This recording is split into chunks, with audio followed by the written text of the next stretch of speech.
Those some Heisman candidates. Here are how some of the Heisman hopeful quarterbacks compare. Everett Golson, Marcus Mariota, the usual suspects, and then Kenny Hill bursting onto the scene. But the guy on top, almost 370 passing yards per game and responsible for 14 touchdowns. That's Shane Carden from East Carolina. We're now joined by the quarterback of the team, proving it belongs with the big boys. Shane Carden, East Carolina. I'm going to pile on the compliments here, Shane. For those who don't know, you spent your first 2 seasons at East Carolina on the scout team.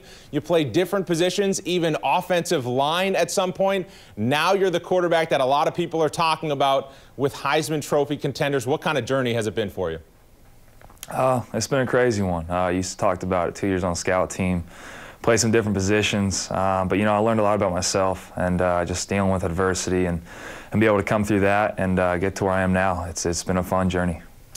I have to think inside the locker room, you guys aren't surprised, but now everyone else catching up to realizing what East Carolina can do. How much do you talk about earning respect as a team from a non-power conference? Oh, we talk about it quite a bit. You know, we always have those games kind of early in the season against the Power 5 conferences. But, you know, ECU's been playing those games for a while, and they've been winning quite a bit of them. So I wouldn't say it's a big deal, or I mean, it's big one time when we beat them, but it's not something that we don't think is possible. How much fun was it to hang 70 on North Carolina? I mean, it was just one of those things. You know, it was a high possession game. Our offense was doing some great things. The offensive line was playing great. You know, Breon Allen had a great game, run the ball. And, you know, it was just one of those things that kind of just kept scoring. And, you know, defense scored there. And kind of just before you knew it, we had a ton of points. Your coach, Ruffin McNeil, says the strength of your team is chemistry and intangibles. How have you built that chemistry over your last few seasons?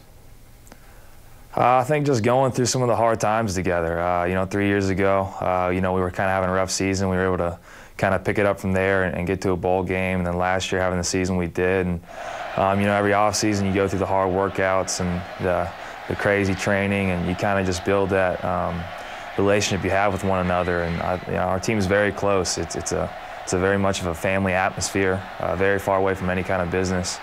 And, you know, we play for one another. Your signature win this season at Virginia Tech, you sealed it with a late touchdown. We just saw it at the goal line. Then you had something to show the Hokie crowd. I want to see the tattoo on your left arm. A lot of Carolina pride there for a kid from Texas. Yeah, well, I got it about 2 years ago.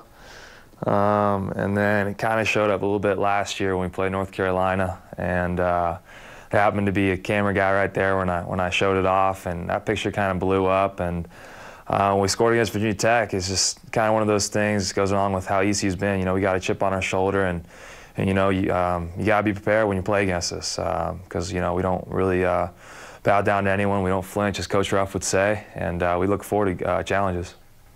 Well, you've passed most of your challenges so far this season. You've put the rest of the country on notice.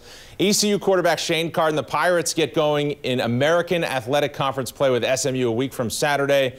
Shane, enjoy your bye week. Good luck the rest of the way. Thank you very much. Thanks for having me on.